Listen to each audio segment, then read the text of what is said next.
E agora, meus amigos, dando prosseguimento à nossa programação, com muito carinho, um carinho muito especial, que eu vou convidar a nossa próxima palestrante para finalizarmos a programação desta manhã. O nome dela é Dalva Silva Souza. É uma companheira muito querida, particularmente ao meu coração e aos nossos corações aqui presentes, as Joanas aqui presentes, de Linhares. E, Dalva, por favor, né? Porque, particularmente, nós acompanhamos o movimento da Dalva aqui no Estado do Espírito Santo desde os tempos idos do lançamento do seu livro, Nos Caminhos do Amor. E a Dalva, ela é formada em letras, ela trabalhou por 26 anos como professora, ela é escritora e conferencista, ela tem 10 livros publicados, dentre os quais podemos destacar Os Caminhos do Amor, Os Caminhos da Liberdade, Magnetismo Curador, Imortalidade dos Poetas Mortos, dentre outros. A Mãe na Vitrine, eu lembro muito desse livro. Gostaríamos também de destacar, porque é importante, a Dalva ela foi presidente da Federação Espírita do Estado do Espírito Santo por 12 anos. Ok? Ela, no ano de 2001, ela foi a primeira figura feminina a assumir a presidência da Federação Espírita do Estado do Espírito Santo, instituição com a qual ainda colabora. Em março de 2013, a Dalva foi novamente eleita para a presidência da Federação. E gostaríamos de destacar que a gestão da Dalva foi marcada pela competência e pela muita dignidade, no seu bom sentido, muita dignidade. E nós acompanhamos isso, ok? E a sua administração, ela adquiriu um caráter diferenciado que hoje nós temos a prova aqui. São duas frases. A participação na sociedade e a união, ok? Então, e a prova que ela está aqui hoje, confraternizando conosco, e é com muito carinho que nós todos te abraçamos, viu, Dalva? Gratidão por ter aceito o nosso convite de uma forma tão generosa. Bem-vinda. Obrigada.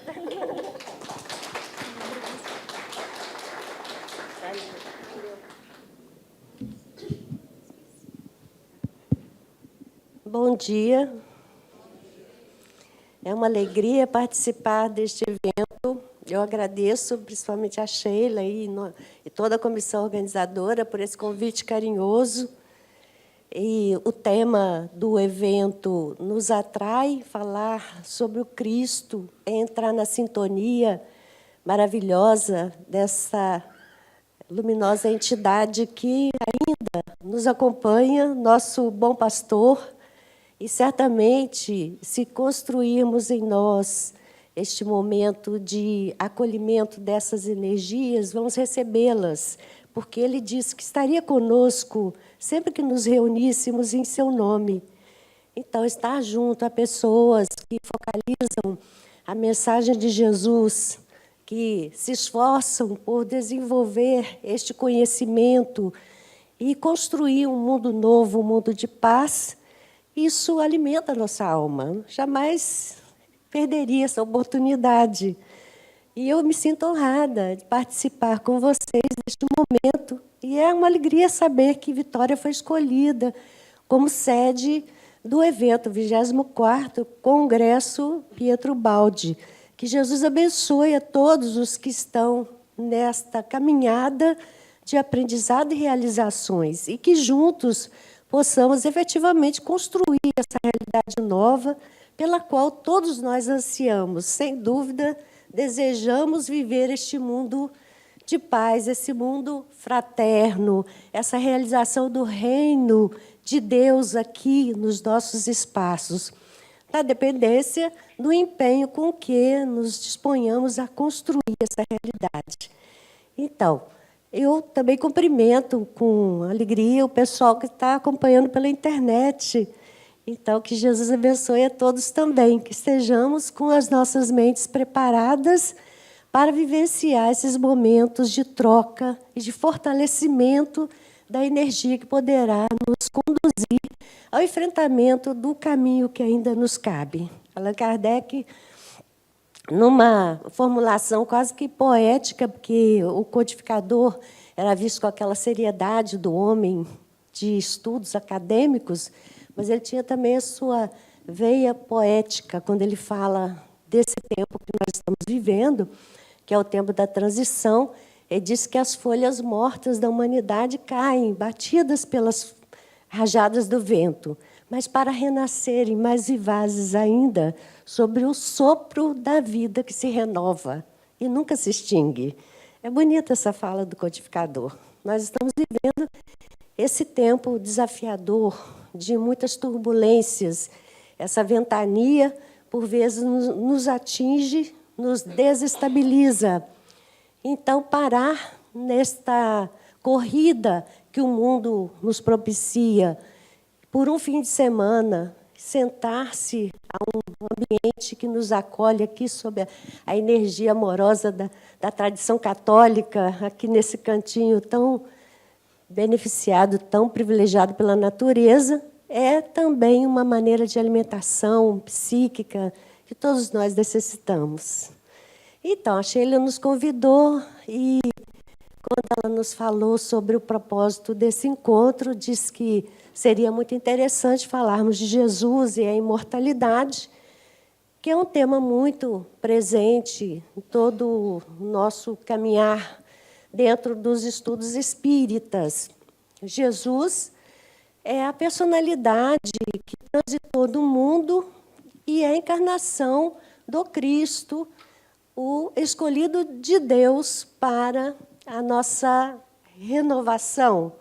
Na linguagem católica, para a salvação da humanidade. A gente entende a salvação nesse sentido da reformulação que todos nós temos que fazer intimamente para nos adaptarmos às leis divinas, que em todo o universo elas estão presentes, governando o mundo, os mundos, e não está, às vezes, a lei não está presente no âmbito que nós alcançamos, porque o nosso Pai nos fez livres para escolher, né? E, sendo livres para escolher, por vezes, escolhemos nos distanciarmos das suas leis. Então, eu pensei em alguns pontos nessa conversa de Jesus e imortalidade, começando por um entendimento que a doutrina espírita chegou ao mundo num momento muito estratégico em que a humanidade se debatia entre a razão e a fé. Foi um momento difícil. Quem estuda literatura sabe que aquele tempo foi conhecido como o mal do século. O mal do século era uma descrença, uma desesperança que se propagava principalmente entre os intelectuais, entre as pessoas voltadas aos estudos acadêmicos, porque a ciência da época se confrontava com os fundamentos da fé. E ao homem era proposto escolher, ou acolhia a fé, e aí se distanciava dos fundamentos científicos, ou então ele ficava no pensamento acadêmico, e aí não tinha o conforto e a estruturação da fé. Isso vitimou muitos intelectuais naquele século. Então, parece que realmente o silêncio das vozes que coordenam a vida na Terra fez com que as pedras falassem, conforme a profecia bíblica, né? As pedras do túmulo é que falaram, né? Na verdade, os túmulos estão contendo os corpos, mas as vozes que animam a vida em todos os tempos continuam ressoando. E esses seres é que falaram por meio de fenômenos tão impressionantes que chamaram a atenção de muitos sábios. E muitos se debruçaram para compreender que a vida não se encerra no túmulo. Todo esse assunto, a doutrina vem nos trazer essa possibilidade de conhecimento, são assuntos que nós temos dificuldade de trabalhar, nós, seres encarnados ainda neste mundo de provas e expiações. Ontem, o Maurício colocou a imagem aqui representativa da fábula que Malbataan contou dos cegos com o elefante.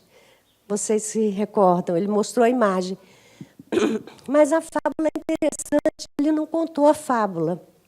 Eu vou me permitir, se vocês me derem licença, lembrar rapidamente essa fábula, porque ela se aplica muito a este momento que nós estamos aqui conversando sobre um tema que envolve duas palavras, Jesus e imortalidade, que são questões ligadas a esse domínio do espiritual. E é um domínio que a gente fica tateando, né? Fica tentando apreender. Então, Malbataan conta que esses 6 cegos, eles viviam nos arredores de Jericó. E se sentavam à beira dos caminhos e se distraíam ouvindo os ruídos comuns das cidades. E tinham a curiosidade, porque eles viam passar as caravanas, e algumas caravanas tinham os elefantes, eles tinham uma curiosidade de conhecer o animal, mas não tinham vista para enxergá-los. E, certa feita, passou por ali um animal domesticado. E o dono do animal permitiu que os cegos pudessem ver com os sentidos que eles tinham, né? O sentido do tato, principalmente. E os 6 cegos se aproximaram para tatear o elefante. E o primeiro deles falou, poxa, o elefante, na verdade, é um muro áspero, porque ele tocou no corpo do animal. E o outro logo contestou, não, o elefante é como uma lança. Ele estava tocando a presa do elefante. E, imediatamente, um terceiro argumentou, imagine, não é nada disso. O elefante é uma serpente que se enrola. Ele estava ali com a mão na tromba do elefante. E ao que o quarto logo disse, não, o elefante parece mais um tronco de uma palmeira. Ele estava ali com a mão nas patas. E o quinto se refere à sua percepção de que o elefante, na verdade, é um abano. As orelhas. E o último diz, todos vocês estão enganados. O elefante não passa de uma corda. Ele estava segurando o rabo do elefante. E nenhum deles foi capaz de perceber que cada um detinha uma parte, e cada um, na sua parte, tinha a sua razão, mas ninguém conseguia perceber o todo. O elefante se foi com o seu dono e ficaram os 6 cegos ali debatendo, cada um arrolando argumentos mais consistentes para provar ao outro que ele que estava certo e o outro estava errado. Ia ficar a vida inteira, né? Não ia conseguir chegar a nenhum consenso. Então, os temas relativos à vida espiritual, essa questão da espiritualidade, são temas em que nós estamos na condição do cego. O que os espíritos disseram a Allan Kardec, quando Kardec perguntou na questão 10 do Livro dos Espíritos, pode o homem compreender a natureza íntima de Deus?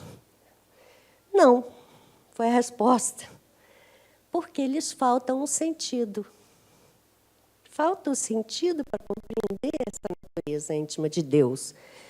Então, somos cegos em relação às coisas espirituais. Nos falta aquele sentido que nos permitiria abarcar o todo, entender como a parte se conecta ao todo.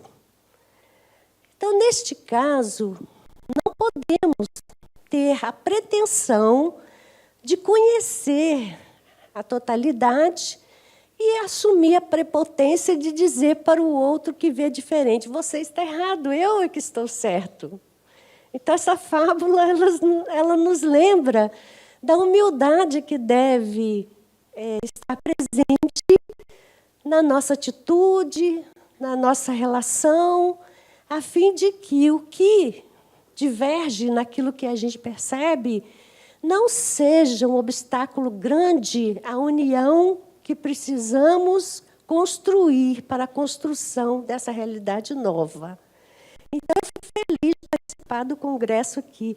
Pietro Baldi é do meu conhecimento como personalidade, ela se referiu a Palhano e todo o registro da presença dele aqui. Eu estava junto com Palhano na construção daquele livro.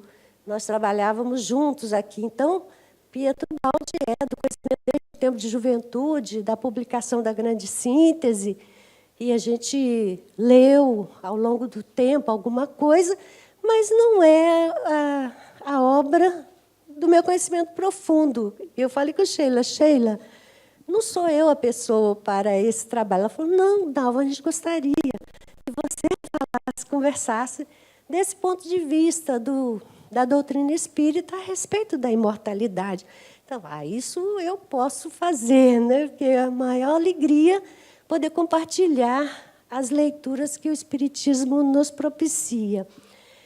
Então, além dessa questão número 10, que fica evidente que compreender a natureza de Deus é uma impossibilidade para nós, os Espíritos disseram na questão 25, logo nessa primeira parte do Livro dos Espíritos, eles disseram que o nosso entendimento também do Espírito é precário. Eles dizem que a matéria e o espírito estão unidos por determinação divina, porque é o espírito que intelectualiza a matéria. Essa é a informação deles. E, para nós, a percepção de algo isolado um do outro não é factível, porque os nossos órgãos só estão preparados para ver a matéria. E nós percebemos o espírito pelo efeito produzido na matéria. Então, é exatamente essa limitação que nós pensamos importante considerar quando nos reunimos em torno dos temas da espiritualidade. E aí, ter a condição de ouvir ao outro, porque uma informação fundamental é que Deus permite que os espíritos, aqueles que avançam, nos revelem coisas que a nossa ciência ainda não alcança. Essa é uma informação interessante da questão 20 do Livro dos Espíritos. Então, nós temos fontes. Toda vez que o nosso caminhar humano despertar em nós a vontade de conhecer as coisas espirituais, nós temos que buscar essas fontes. Elas estão disponíveis para nós. E aí, chegando ao nosso tema, Jesus e a imortalidade, olhando primeiramente Jesus, nós sabemos que nunca se escreveu tantas páginas sobre uma personalidade que transitou na Terra quanto se escreveu sobre Jesus. Ao longo de todo esse tempo, a produção de estudos sobre Jesus é impressionante. E nós vamos encontrar posições muito diferentes entre aqueles que estudaram. Há, inclusive, aqueles que sustentam ter sido Jesus um mito criado pela humanidade. Jesus nem teria existido. Seria uma figura engendrada pelo imaginar do homem. E há aqueles que acham que, sim, Jesus existiu como uma personalidade que transitou no cenário humano, mas toda a fantasia foi agregada ao seu passar por nós, engendrando, então, um mito sobre uma personalidade real. E já existem aqueles que olham a figura de Jesus, consideram a extraordinária fenomenologia produzida ao longo da sua passagem e sustentam que Jesus era Deus, era o próprio Deus encarnado. Então, vejam como tantas visões diferenciadas se congregam. Eu acho interessante que um grande historiador, o Will Durant, ele comentando esse entendimento de que Jesus seria um mito, ele explica que para ele seria algo muito mais fantástico pensar que o ser humano é capaz de criar uma personalidade tão sublime quanto Jesus. Ainda mais há 2000 anos atrás, quando os nossos entendimentos eram muito mais rudimentares. Então, nós temos que perceber a presença de Jesus na Terra como uma presença efetiva de uma individualidade de extraordinária envergadura. O Espiritismo vem nos ensinar isto na questão 625. Tipo, o mais perfeito que Deus enviou para nos servir de guia e modelo. A resposta, Jesus. Então, esse é Jesus para o espírita. Ele efetivamente encarnou, ele efetivamente esteve transitando no cenário humano, lidando com as circunstâncias que marcam a vida dos encarnados e exemplificou um comportamento extraordinariamente elevado em relação às nossas condições. Esse é Jesus do ponto de vista espírita. É aquele ser que, sendo responsável pela humanidade terrena, não se limitou a mandar emissários. Veio ele pessoalmente trazer um ensinamento fundamental que pode nos colocar na pista da nossa própria redenção espiritual, do nosso próprio evoluir, que é essa meta da existência. E Kardec perguntou aos espíritos, logo em seguida dessa questão 625, se Jesus nos ensinou todas as coisas, já deixou esta mensagem, qual seria o papel do Espiritismo? E os espíritos esclarecem que, ao tempo em que veio, Jesus precisou adaptar o conhecimento que ele trazia à nossa condição limitada de entendimento. Então, ele soube utilizar os recursos didáticos da época para vestir a mensagem numa roupagem, muitas vezes simbólica, muitas vezes sugestiva, recheada de comparações, de metáforas tiradas do próprio cotidiano daquelas pessoas, mas a mensagem está ali. O papel do Espiritismo seria deixar claro para toda a gente o que querem dizer esses textos. Nós sabemos que, quanto mais recuado é o tempo em que um texto se produziu, maior é o desafio para que nós possamos processá-lo e entender o seu sentido preciso.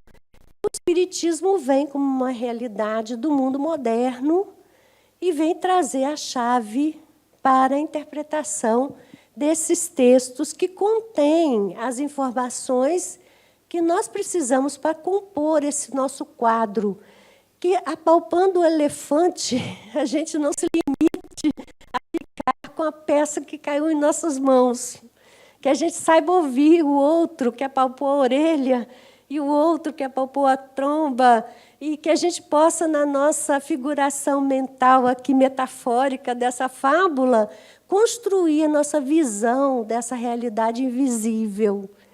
E aí fundamentar a nossa fé. Quer dizer, Jesus e imortalidade. Jesus, o primeiro termo, a gente já conversou aqui. Quem é Jesus do ponto de vista do Espiritismo? Agora, como se dá a imortalidade? Então, nós temos os próprios textos que nos chegaram pela mediação dos evangelistas, que escreveram sobre os ensinos de Jesus.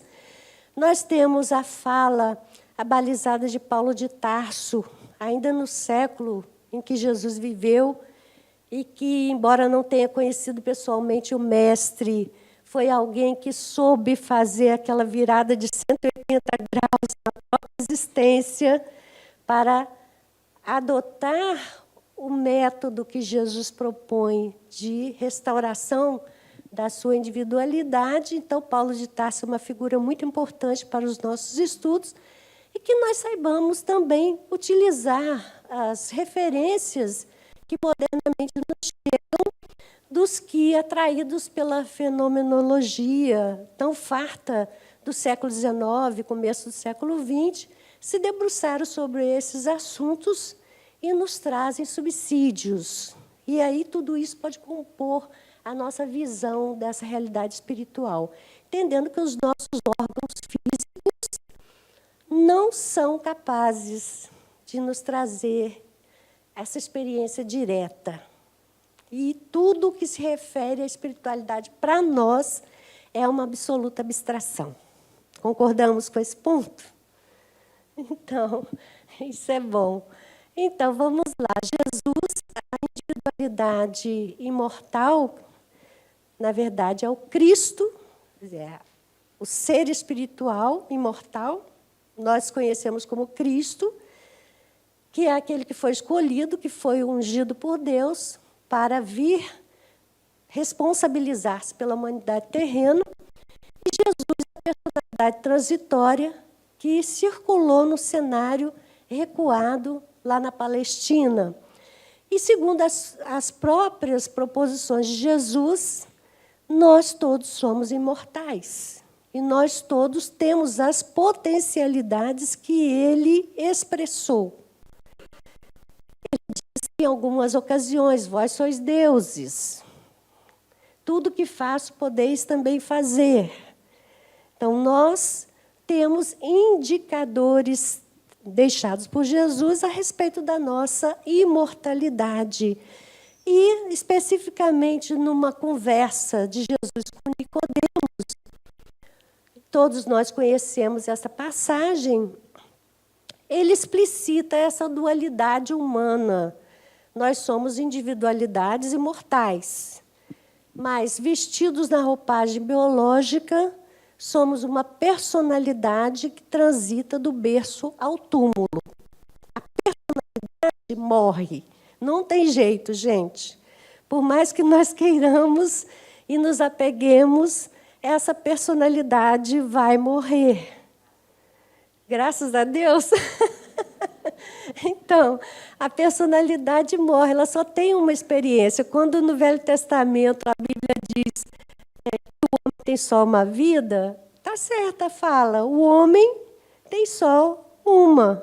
O homem é a personalidade que transita, se forma, se desenvolve, exerce o seu papel no mundo e se despede, colhendo da trajetória a experiência que lhe cabe. Isso fica claro na conversa de Jesus com Nicodemos, que ele diz: o Espírito sopra onde quer. Nós ouvimos a voz, não sabemos de onde vem, para onde vai. Já o corpo, nós sabemos de onde veio o corpo. Ele vem da união de espermatozoide e óvulo no ventre materno, 9 meses, nasce para a vida e sabemos para onde vai. É o túmulo, não tem outro destino. A individualidade imortal que usa esse complexo biológico que lhe permite a experiência da relação, ela colhe as experiências desta trajetória e retorna ao mundo espiritual enriquecida dessa experiência. E, naturalmente, fará a avaliação desse período com vistas a outras etapas. E quando Jesus fala isso para Nicodemos, Nicodemos não compreende. Ele não compreende. Ele diz assim: mas como posso eu, já velho, voltar ao ventre da minha mãe para nascer segunda vez? Nós achamos tão infantil essa fala e ficamos pensando que essa fala ela só é possível na mentalidade da criatura de 2000 anos atrás. Mas é interessante observar que, no mundo contemporâneo, ainda hoje, no século XXI, conversando com pessoas de outras religiões sobre o assunto, a pessoa pergunta: mas como eu posso ser outra pessoa? É a mesma dúvida do Nicodemos. A imortalidade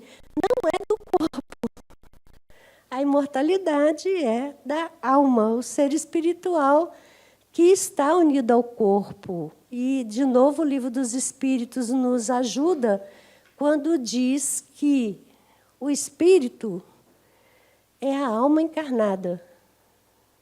E o que é essa alma depois que o corpo desencarna? É o espírito. E Kardec pergunta, mas então a alma e o espírito são a mesma coisa? Sim, são a mesma coisa. A alma é o ser inteligente, sensível, que armazena experiências, que se desenvolve, que evolui. O espírito é esse ser espiritual, essa alma, essa inteligência revestida de uma organização que lhe permite intervir sobre a matéria em vários planos. E aí o Espiritismo nos traz conhecimentos que, quando nós vamos olhar a trajetória de Jesus, nós vamos poder interpretar mais corretamente. Então, Jesus, nesta conversa com Nicodemos, ele explicita o que é a imortalidade. Depois, em outro episódio, ele chama Pedro, Tiago e João, sobe a um monte para orar. E, subindo ao monte para orar, ele revela a sua face espiritual àqueles homens. Imagine o impacto que isso representou na mentalidade desses três, quando Jesus se transfigura e sobre a roupagem física nossa, que é tão opaca, esplende a figura espiritual do Cristo. E eles se impactam olhando e, ao mesmo tempo, aparecem ali Moisés e Elias, também na roupagem espiritual, e dialogam com Jesus. A gente só sabe o resumo dessa história, que foi o que os três evangelistas contaram, tanto Lucas, quanto Marcos, quanto Mateus, contaram esse fato. E ali estava a demonstração mais do que evidente da imortalidade. Aquelas duas criaturas que conversam com Jesus são espíritos desencarnados, que representaram na Terra personalidades que ficaram conhecidas. E é lógico que a gente sabe que naquele tempo não tinha fotografia, né? Não tinha nenhuma possibilidade da imagem, mas aqueles homens foram informados de que personalidade se tratavam. Os dois, Moisés e Elias, conversando com Jesus. Jesus, na sua forma espiritual, que transcende a organização física. A imortalidade demonstrada num fenômeno extraordinário. E é lógico pensar que, para as criaturas que não têm a informação que o Espiritismo hoje nos traz, que aquilo só Deus poderia promover. Então, um fato divino. Jesus, então, é um Deus. Esse entendimento de Jesus como Deus acaba nos distanciando da figura dele como modelo do qual precisamos para a nossa própria trajetória evolutiva. Então, entender que esses fenômenos não são extraordinários no sentido de milagrosos. O milagre, no entendimento espírita, é um fato extraordinário que foge do normal, mas que não foge às leis da natureza. Então, esse é o milagre do ponto de vista do Espiritismo, uma coisa maravilhosa, mas não que fuja às leis naturais. São fatos que obedecem a leis que ainda não havia no mundo fundamentos para a compreensão. Hoje nós sabemos porque temos, na referência bibliográfica espírita, 2 anos de pesquisa de William Crookes, com Florence Cook, médium, e a materialização de Cat King, um espírito que se apresentava na concretude de uma organização biológica transitória. Quer dizer, o médium oferece parte do seu equipamento biológico, em forma de uma energia, batizada por Charles Richer como ectoplasma. O ser que está desvestido do corpo biológico pode se revestir com essa matéria do plano físico, cedida pelo médium, e apresentar-se integramente composto como alguém que transita aqui no mundo. Kardec nos fala, em muitas oportunidades, dos agêneres, apontando a ocorrência desses fenômenos na Bíblia. Agêneres são seres não gerados, não têm um corpo biológico, mas seres que representam a materialização temporária de um ser espiritual, que, de alguma maneira, consegue se fazer visível a todos. Porque uma aparição, ela pode ser visível a quem tem sensibilidade e não a outro que não tem. Mas uma materialização sensibiliza e se torna perceptível para todos que estão no ambiente. Então, nós temos Fatos Espíritas, o livro que William Crookes escreveu, depois de 2 anos de experiência, observando, em que ele diz: eu não digo que esses fatos são possíveis, eu digo que eles são reais. Então, nós temos também, já no século XX, o médium Peixotinho, que viveu lá no estado do Rio de Janeiro, em Campos. Palhano estudou também a manifestação de Peixotinho. Peixotinho também produzia materializações de espíritos. Chico Xavier, da mesma forma, em alguns momentos da sua trajetória, foi médium de ectoplasmia, permitindo a materialização de espíritos. Então, naquele momento histórico que Jesus orava no monte, na presença dos 3 dos seus apóstolos, o fenômeno se deu. Da mesma forma como se dá até hoje, se nós criarmos as condições propícias para a sua ocorrência. Então, isso é um atestado da imortalidade. Está claríssimo para nós.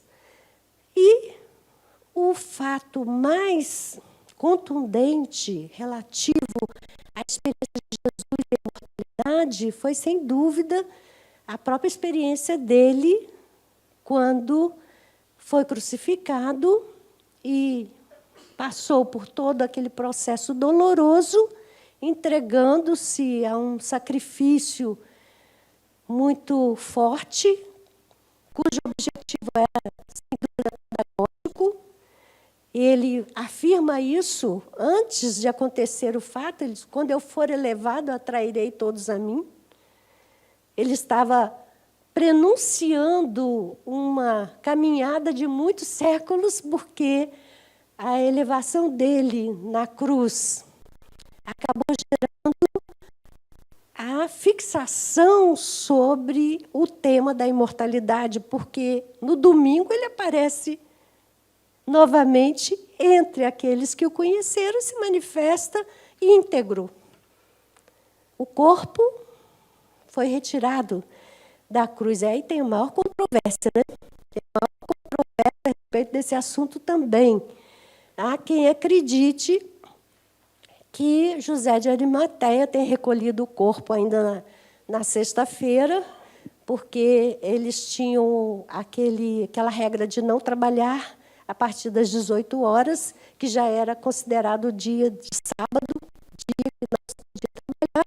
Então, teria sido recolhido antes das 18 horas e provisoriamente situado num determinado túmulo. Há os outros que acreditam que esse corpo tenha sido retirado pelos próprios soldados e tenha sido atirado num poço em que eles jogavam os condenados. Aqueles que percebem que Jesus, o corpo de Jesus foi retirado e colocado no túmulo, têm a maior dificuldade de explicar como é que esse corpo sumiu do túmulo, não é? Foi roubado? Foi trasladado sem que ninguém soubesse? O Hermínio Miranda faz um estudo sobre esse assunto e a conclusão do Hermínio é surpreendente para aqueles que gostam da pesquisa Cristianismo, uma mensagem esquecida. Hermínio comenta a respeito de estudos específicos feitos sobre o sudário, que é aquele lençol que envolvia o corpo, e que revelam o fato surpreendente de que aquele corpo ele pode ter se desintegrado. Então, ele foi desmaterializado. É uma possibilidade. Aí continuamos nós aqui tateando o elefante, né? O que terá acontecido? O fato é que não importa o destino do corpo biológico que Jesus utilizou, o importante é a gente perceber que a individualidade, o Cristo, se apresentou, primeiramente, às mulheres que foram no domingo ao túmulo, e Kardec aponta com muita sabedoria que esse corpo com o qual ele se apresenta depois do episódio da cruz, de alguma maneira se diferenciava do corpo anterior, porque as mulheres não o conheceram, Madalena não o conheceu de pronto. E também os discípulos com os quais ele caminhou na direção de Emaús não o conheceram, não o reconheceram de pronto. Então, aí fica uma incógnita que a doutrina espírita esclarece quando nos apresenta esse segundo corpo, que faz parte da nossa realidade. Somos seres tríplices. Nós somos a alma que se reveste de elementos materiais da dimensão mais elevada da vida, que escapa aos nossos sentidos físicos, que nós chamamos de dimensão espiritual, mundo espiritual. Nós falamos em energia, falamos em fluido, tudo isso é maneira de falar, ainda dentro do referencial limitado da nossa linguagem, porque não temos palavras para designar esses elementos. O fato é que esta alma é um ser que atrai a si elementos que compõem um segundo corpo que não atinge, não sensibiliza os nossos órgãos físicos, mas que nos individualiza, nos circunscreve e define a todos nós o nosso espaço nesse universo que nos circunda e do qual vemos praticamente nada. Então, existe esse corpo, e Kardec chama perispírito.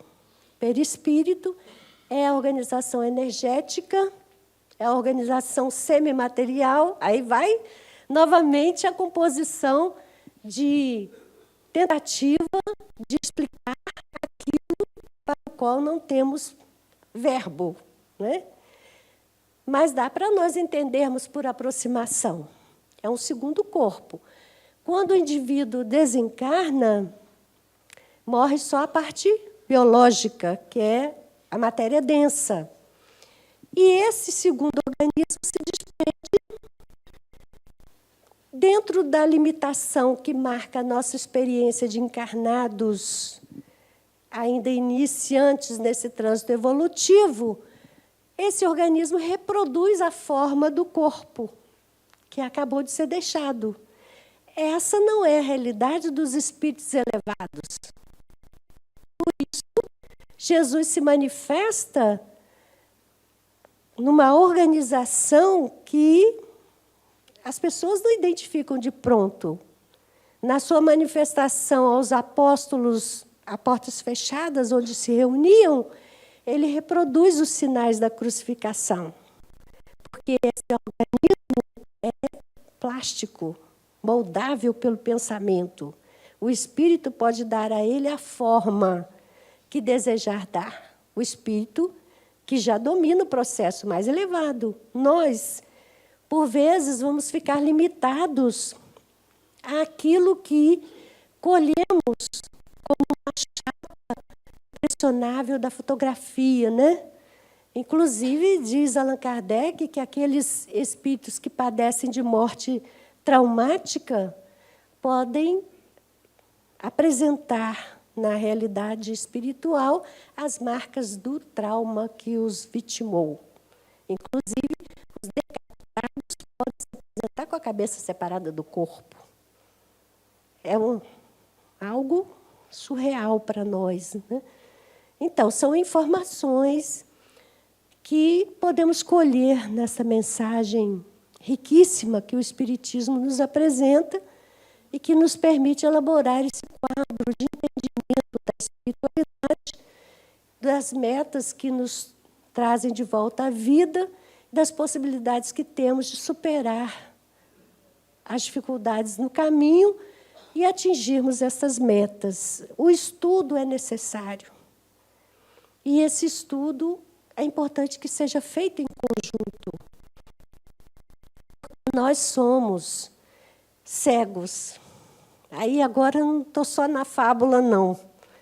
Tem 2 biólogos chilenos, Maturana e Varela, que fizeram doutorado em Harvard, doutorado em biologia, e eles escreveram um livro interessantíssimo chamado Árvore do Conhecimento, e eles dizem assim: nós não vemos que não vemos. Então, somos cegos, mas não temos nem consciência da nossa cegueira. Essa que é a questão problemática. E tem a ver com o que Maurício falava ontem sobre o esquema mental que nos aprisiona.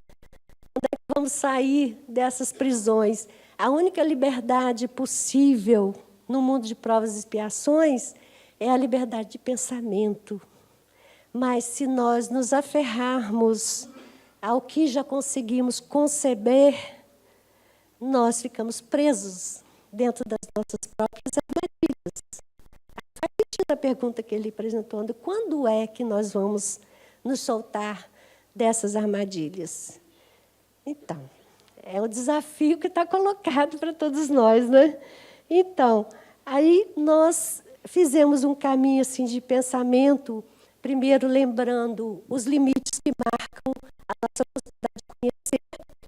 A ciência acadêmica é fonte de conhecimentos elaboradíssimos sobre a matéria nos tempos que correm, porque avançou muito nesse conhecimento, gerou tecnologia tão eficiente em facilitar a nossa vida que a gente acaba achando que a ciência é capaz de explicar tudo. Mas a ciência trabalha no domínio da matéria. Então, pode explicar muito o que é material, mas ainda tem muito caminho a andar até que ela própria descubra que, por trás desta matéria que ela examina, existe o espírito que intelectualiza a matéria, no dizer dos espíritos. Até descobrir isso leva um tempo. Então, o nosso conhecimento é limitado no sentido daquilo que podemos abarcar, não só com os sentidos físicos, mas também com os nossos esquemas mentais. Todo conhecimento novo vai se acomodar aos conhecimentos que nós já adquirimos e constroem aqui os moldes da nossa mente. E se entendermos hoje que seguimos cegos, apalpando o elefante, vai ser bom, porque o estudo que devemos fazer deve ser em grupo. Porque a minha leitura, apresentada a outras leituras, ela vai adquirir o seu tamanho real. Senão a gente elabora megalomanias e se arvora na prepotência que faz parte do egoísmo que ainda nos caracteriza. Então, estudemos em grupo, participemos das instituições que nos oferecem esse farto material bibliográfico que nós podemos processar e discutir com aqueles que caminham conosco, também interessados na construção desta nova visão de mundo que nos retire do acanhado limite da repetição de experiências. Temos reencarnado por muitas vezes e sempre caímos nas mesmas armadilhas, porque são os nossos moldes mentais estruturados. Com o Espiritismo, a chance se torna maior de escolher acertadamente. E aí, a gente, para não alongar mais o horário que já vai correndo, nós gostaríamos de lembrar que Paulo de Tarso, ele faz uma definição de fé que eu achei tão genial que escrevi aqui para não perder a oportunidade de comentar com vocês. Eu fiz a minha cola aqui, não vi a cola ainda, mas vou olhar. O Paulo de Tarso, escrevendo aos Hebreus, é uma carta dele que é questionada, né, mas pelas últimas pesquisas, alguns estudiosos dizem que essa foi a que ele efetivamente escreveu, né, a carta aos Hebreus. Ele diz assim: a fé é uma posse antecipada do que se espera, um meio de demonstrar as realidades invisíveis. Então, essa definição de fé que Paulo traz, ela não exclui a razão. A fé não é acreditar naquilo que falam, porque alguém se arvora em autoridade e impõe uma visão, simplesmente por partir de quem parte aquela fala. É a posse antecipada do que se espera. Somos seres transeuntes no mundo em transição, submetidos à ventania desta época tão controversa, com dificuldades, desestruturados muitas vezes, mas somos seres imortais. A personalidade transitória pode enfrentar grandes problemas, mas quando, na intimidade de nós mesmos, presente a certeza de que somos seres espirituais imortais, aí o que nós esperamos? Nós esperamos a experiência maior, num domínio mais amplo da vida, sem o limite dessa carapaça que nos aprisiona a essa janelinha diminutas dos 5 sentidos físicos. E quando isso acontece, a gente também extrapola esse limite do sentido para perceber a grandiosidade da percepção psíquica. Nós somos dotados de mais um sentido que a gente nem sempre dá atenção. O sexto sentido, como alguns dizem, ou a antena psíquica, como André Luiz descreve, a pineal, que nos conecta a essa realidade nova. Então, os conhecimentos que povoam a nossa mente não são apenas aqueles que entram pelas janelinhas diminutas, mas também aqueles que nós elaboramos por relacionarmos-nos com seres encarnados e desencarnados, no âmbito, na intimidade do nosso pensamento. E, quando Paulo fala, é um meio de demonstrar as realidades invisíveis. Demonstração é processo racional. Então, essa definição de fé que Paulo traz não exclui a razão. A razão pode me ajudar a encontrar os argumentos que fortaleçam a minha fé. E a fé é essencial. É a fé que organiza os sentimentos humanos para que se construa essa possibilidade de crescimento. Sem a fé, caímos nós, diante da fragilidade que nos caracteriza como seres transeuntes no mundo profundamente injusto e em desequilíbrio. Não suportaríamos sem a fé. E é uma potência nossa fé. Nós podemos desenvolver. Depende do empenho com que buscamos aquilo que nos dê subsídios para essa ampliação. Então, Jesus e imortalidade. Esse é o nosso tema. E a gente quer encerrar aqui com vocês, trazendo uma expressão poética. A expressão poética é interessante. O poeta consegue dizer, em poucas palavras, em palavras esteticamente colocadas, às vezes um discurso que a gente fez de muitas, muitas palavras que a gente não conseguiu concatenar devidamente. Mas o poeta sintetiza, né? esse poeta é um poeta que não é conhecido por produções espiritualistas, ao contrário, ele é conhecido por produções sensuais. É o JG, de Araújo Jorge. Mas ele construiu também, ele compôs cânticos belíssimos. Um deles, por falar tão de perto a essa nossa busca de entender Jesus, eu memorizei. E o JG diz assim: Senhor, eu sou aquele que não reconhece no homem que hoje, aos teus pés, ergue falsa prece como um discípulo teu. Conheço a tua história, sei que foste pobre. Para a tua glória não nasceste em palácio cravejado de ouro como nascem os reis. O teu grande tesouro trouxeste-o em teu peito como nós. E os sábios, ao balbuciar humilde e suave dos teus lábios, quedavam-se em silêncio. Se a história não falha, teu berço, Jesus, era feito de palha.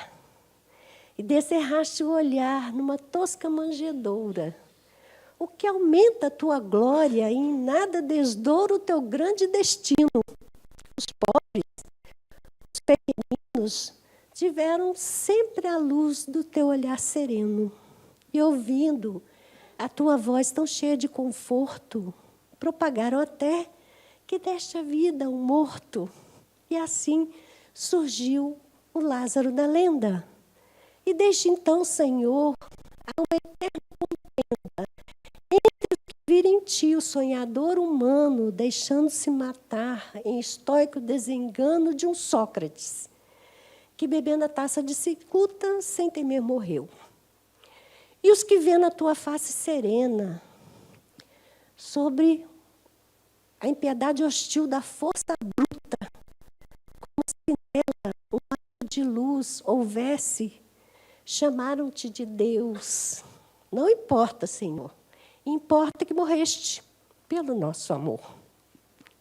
É isso, Jesus e a imortalidade.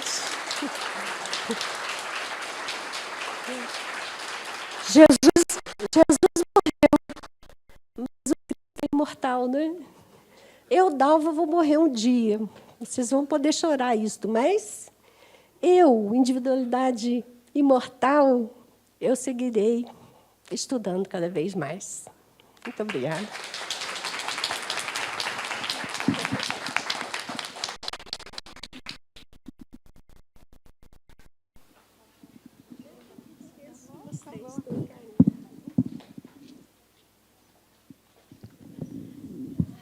E interessante, ouvindo a nossa querida Dalva, me veio à mente as palavras filigramas da alma.